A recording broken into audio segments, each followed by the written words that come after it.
Bagaimana cara mengobati perasaan hasud di dalam hati kita? Seorang yang mempunyai penyakit hati, hasud ini adalah penyakit hati. Makanya al-hasud la yahsudul maqsud. Orang yang hasud tidak akan mendapatkan cita-citanya.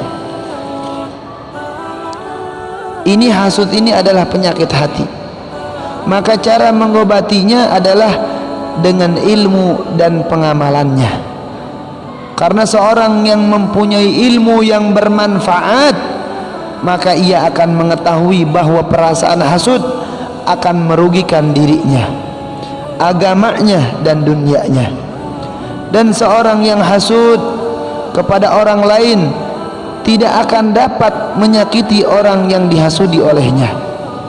Adapun kerugian orang yang hasud akan ditanggung sendiri oleh orang itu, karena dia tidak rela melihat seorang diberi kenikmatan oleh Allah Subhanahu wa taala. Al-hasud karahiyatun ni'mati 'alal muslimi wastisqaluha. Tidak senangnya dengan orang muslim yang mendapatkan kenikmatan dari Allah Subhanahu wa taala. Orang muslim mendapatkan kenikmatan, dia yang kepanasan. Ini namanya hasud. Terus bagaimana cara mengobati perasaan hasud? Dengan mempunyai ilmu, belajar ilmu dan mengamalkan ilmunya. Jika orang mempunyai rasa hasud kepada orang mukmin, maka ia telah menjauh dari orang-orang mukmin dan daripada wali-wali Allah Subhanahu wa taala dan dari para nabi, dan dia tidak menginginkan adanya kebaikan pada orang lain, karena dia didampingi oleh iblis dan orang-orang kafir yang tidak mau mencintai orang mukmin, terutama terhadap orang-orang yang soleh. Makanya tidak sedikit orang-orang yang soleh banyak yang menghasut bagi mereka, karena orang-orang soleh ini mereka banyak yang menghasut, karena orang-orang yang menghasut tersebut adalah orang-orang yang didampingi di dalam dirinya oleh iblis dan orang-orang kafir. Bagaimana cara mengobati perasaan hasud tersebut? Dengan kita duduk majalisul ilm, dengan kita duduk di tempat majlis-majlis di mana di situ adalah ilmu Allah Subhanahu wa taala. Maka orang yang menghasudnya akan tersiksa jiwanya. Orang yang menghasud orang mukmin, orang muslim, maka dirinya akan tersiksa.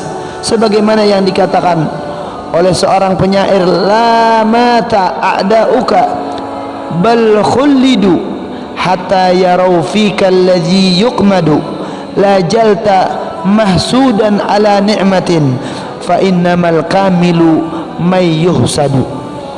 Tidak akan mati musuh-musuhmu, namun mereka akan tetap hidup sampai mereka melihat engkau binasa. Padahal seorang yang dihasudi oleh orang lain, ia senantiasa bergembira karena ia selalu diberi karunia oleh Allah Subhanahu wa taala. Makanya orang yang hasud ini tidak akan hidupnya senang, baik di dunia dan di akhirat. Setiap harinya dia akan memikirkan orang lain, akan memikirkan nikmat orang lain, padahal semuanya rizki ya sudah dituliskan oleh Allah Subhanahu wa taala. Kalau memang ini bukan rizkimu, maka tidak akan kamu temukan. Kalau ini adalah rizkimu, maka kamu akan menemukan dengan rizki tersebut. Ya.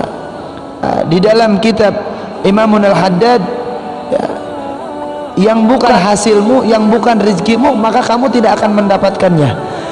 Tapi kalau sudah ini rizkimu, kemanapun kamu berada, maka rizki itu akan mengejar dirimu. Oleh karenanya, bagaimana cara menghilangkan hasud?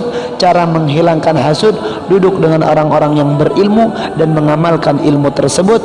Karena seseorang dikatakan di dalam hadis, al-mar'u ma'aman ahabba, seseorang akan dikumpulkan bersama orang yang dia cintai.